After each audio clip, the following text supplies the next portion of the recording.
કે કાં તો આ રૂટ ચેન્જ કરવામાં આવે, એક પણ ખેડૂતના ખેતરમાંથી લાઈન ન નાખવામાં આવે, અને જો નાખવામાં આવશે તો મરમઠ ગામ છે એ તમામ જે લોકસભાની અંદર કોઈ પણ પ્રકારની ચૂંટણી હોય, તાલુકા પંચાયત હોય, જિલ્લા પંચાયત હોય, વિધાનસભા હોય, લોકસભા હોય કે કોઈ અન્ય ચૂંટણી હોય, તમામ ચૂંટણીનો બહિષ્કાર કરશે ને ક્યારેય પણ કોઈ જ પાર્ટીને મતદાન નહીં કરે। જેતપુરથી લઈને પોરબંદરના દરિયા સુધી પ્રદૂષણ નિયંત્રણ બોર્ડ દ્વારા એક પાઇપલાઇન નાખવામાં આવી રહી છે દૂષિત પાણીના નિકાલ માટે, અને આ પાઇપલાઇન છે તે કેટલાય ખેડૂતોના ખેતરમાંથી પસાર થઈ રહી છે, જેને લઈને ખેડૂતો ચિંતાતુર છે। ત્યારે આ મુદ્દાને ઉજાગર કરતા સામે આવ્યા છે હવામાન નિષ્ણાંત તરીકે ઓળખાતા એવા ખેડૂતોના અગ્રણી પરેશભાઈ ગોસ્વામી। પરેશ ગોસ્વામીએ આ મુદ્દાને ઉજાગર કર્યો અને આ દરમિયાન ખેડૂતો સાથે તેમણે મુલાકાત કરી હતી જૂનાગઢના મરમઠ ગામના ખેડૂતો સાથે, અને આ દરમિયાન ખેડૂતોએ ચીમકી ઉચ્ચારી છે। ચીમકી ઉચ્ચારતા ખેડૂતોએ કહ્યું છે કે જો અમારા પ્રશ્નોનું યોગ્ય નિરાકરણ નહીં આવે તો અમે આગામી કોઈ પણ ચૂંટણી નહીં લડીએ, કોઈ પણ પક્ષને અમે મત નહીં આપીએ। શું કહ્યું છે પરેશ ગોસ્વામીએ અને ખેડૂતોએ તે સાંભળો। જય જવાન જય કિસાન। આજે અમે મળ્યા છે જૂનાગઢ જિલ્લાના માણાવદર તાલુકાના મરમઠ ગામે। મરમઠ ગામે અમે બધા ખેડૂતો એકઠા થયા છે। મરમઠ ગામના ખેડૂતો ઉપર એક આફત આવી છે, એક મુસીબત આવી છે, અને આ મુસીબત માટે અમે બધા એકઠા થયા છે। મુસીબત એવી છે કે આમ તો વર્ષોથી જે જેતપુરનું જે કેમિકલનું પાણી છે એ આ તરફ આવે છે ને અનેક ખેડૂતોની હજારો એકર જમીનો છે એ વર્ષોથી ખરાબ કરતું હતું। એમાં વર્ષોથી આ ખેડૂતો પીડાતા હતા। હવે એમાં સમસ્યા એ અત્યારે આવી છે કે હવે એમાં એક યોજના છે, જે કેમિકલનું પાણી છે એ જેતપુરથી લઈને છેક દરિયા સુધી પહોંચાડવાનું છે। એમાં જે સરકાર છે એ આ કેમિકલની પાઇપલાઇન નાખી રહી છે। તો આ પાઇપલાઇન છે એનો રૂટ અત્યારે જે ચાલી રહ્યો મુજબ લીંબુડા થઈ મરમઠ થઈને અહીંથી પણ આગળ અનેક ગામોમાંથી પસાર થવાની છે, અને એ લાઈન જે પસાર થઈ રહી છે એમાં ઘણા ખેડૂતના ખેતરમાંથી આ લાઈન પસાર કરવાના છે। એને કારણે ખેડૂતોને અનેક પ્રકારની સમસ્યા આવશે। એ લાઈન તૂટે તો પણ ખેડૂતોને સમસ્યા છે, કાલ સવારે બોર કરવો હોય તો પણ સમસ્યા આવે છે। અને આ જે અત્યારે પ્રોજેક્ટ ચાલી રહ્યો છે આમાં અનેક ખેડૂતોને આની નોટિસ આપી દેવામાં આવી છે।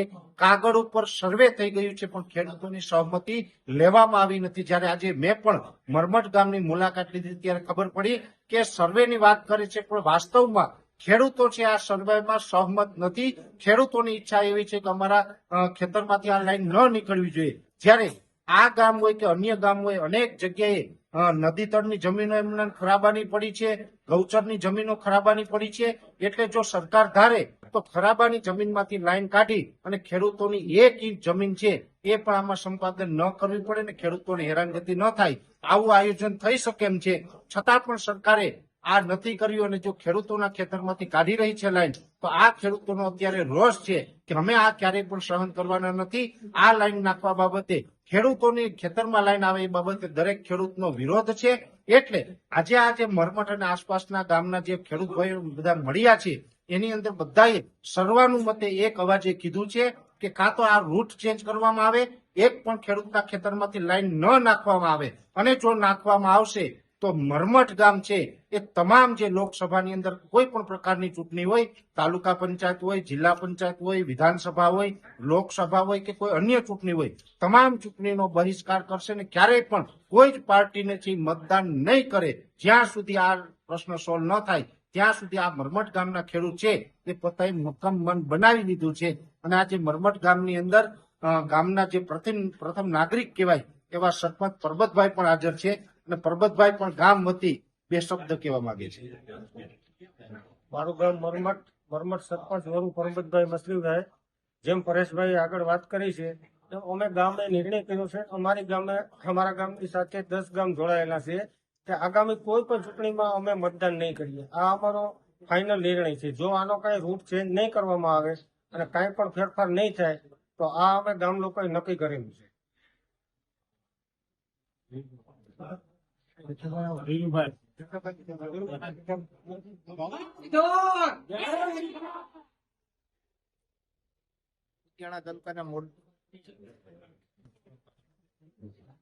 કુતિયાણા તાલુકાના મોરદરી ગામનો ખેડૂત છું।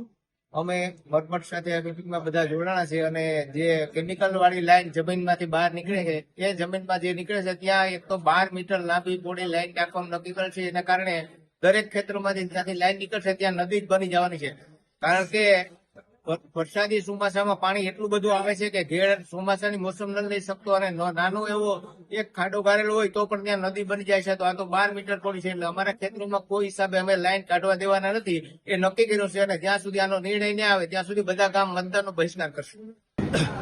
મારું ગામ દેસિંગા માણાવદર તાલુકાનું અને હું દેસિંગા ગામનો ખાતેદાર ખેડૂત છું અને જે જેતપુરથી પોરબંદરના દરિયા સુધી આ પ્રદૂષણ નિયંત્રણ બોર્ડ દ્વારા આ દૂષિત પાણી કાઢવા માટેની જે લાઈન નાખવામાં આવે છે એ હજારો ખેડૂતોના ખેતરમાંથી આ લાઈન પ્રસાર થવાની છે અને એમાં અસંખ્ય ખેડૂતોની જમીન બરબાદ થશે.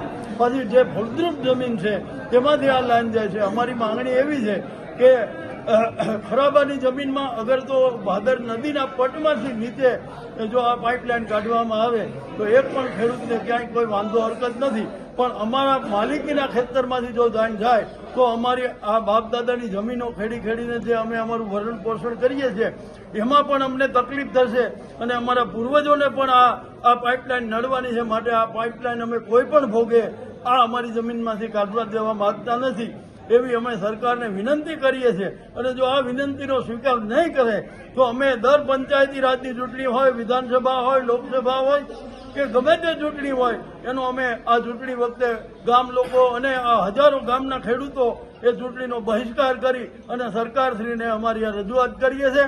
જય ભારત, જય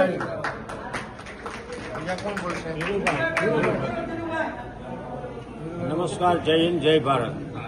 હું મરમટ ગામનો ધીરુભાઈ વાળા પ્રાકૃતિક કૃષિ કરું છું અને સાથે સાથે જે ખેડૂતોના પ્રશ્નો છે બાપુએ હમણાં વાત કરી, અમારા સરપંચશ્રીએ બાઈ કરી લીધી.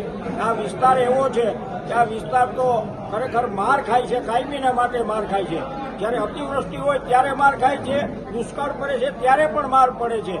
આવી પરિસ્થિતિમાં જીવનારા લોકો છે, સાહેબે વાત કરી એમ કે જે અમારી સારી જમીન છે એમાં લાઈન કાઢવામાં આવે છે, પણ વિકલ્પ તરીકે ઘણી એવી બધી વ્યવસ્થા સરકારશ્રી પાસે છે. અધિકારીઓને ખ્યાલ છે કે જે નદી જાય છે, ભાદર નદી છે, અહીંયાથી લાઈન છે બાપુ અમારે જુગલી નદી અહીંથી 500 મીટર દૂર છે, એ નદીના પટમાં થઈ અને ઠેઠ દરિયા સુધી એ નદી જાય છે ત્યાં સુધી લાઈન નીકળી શકે.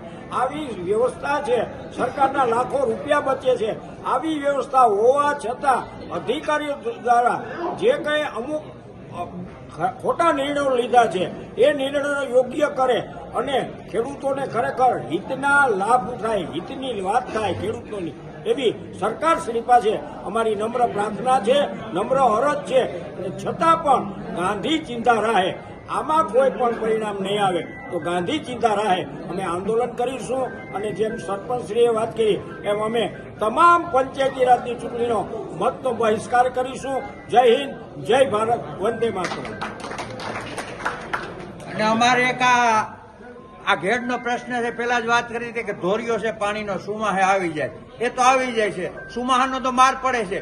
પણ અમે ઘણા વર્ષોથી રજૂ કરીએ છીએ કે ભાઈ આ સુમાહાનું પાણી નીકળી જાય, પણ ઉનાળાનું પાણી જે કેનલમાં નીકળે છે તો ત્યારે કેમ એને નથી છોડાતું કે થોડોક જ અમારો કટકો વધે છે તો અમારી નદીમાં પાણી પડી જાય છે. એની ઘણી વખત રજૂઆત કરી સાંસદને પણ, તો એ પણ અમારો પ્રશ્ન ઉકેલે કે સોમાહાનું નીકળે તો ઉનાળાનું કેમ ન અહીંયા પહોંચી શકે.